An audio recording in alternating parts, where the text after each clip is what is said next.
yoqda pul katta-da, deyapti. Men aytdim, uka, qori bo'laman deb orzu qil, sportchi bo'laman deb orzu qil, olim bo'laman deb orzu qil, kep musofir bo'laman deb ham orzu qilasanmi desam, boyagi bola kulyapti.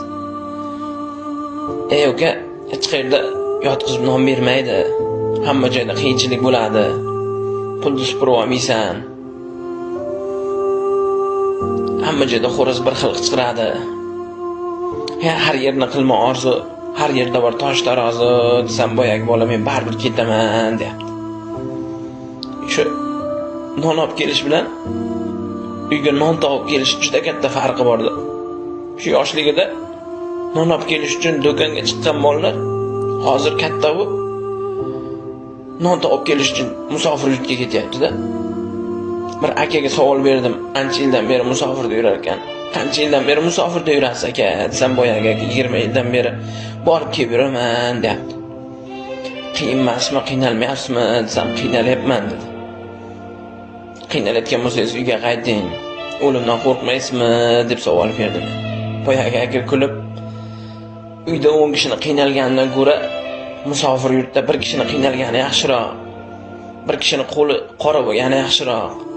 Men o'limdan ko'ra ota-onamni, bola-chaqamni, oilamni qiynalib yashashdan qo'rqaman dedi.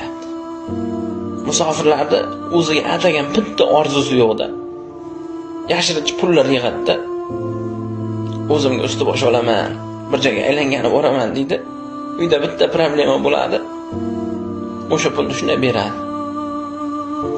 Musofirchilik havas emasda.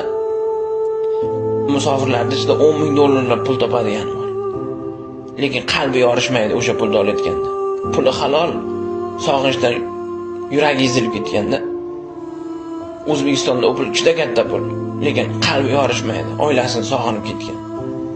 Shu Amerikada, Koreyada, Rossiyada mazza qilib yuribdi demang. Shu yerda yeyotgan lahm go'shtidan ko'ra uydagi sho'rvasi shirin shularga.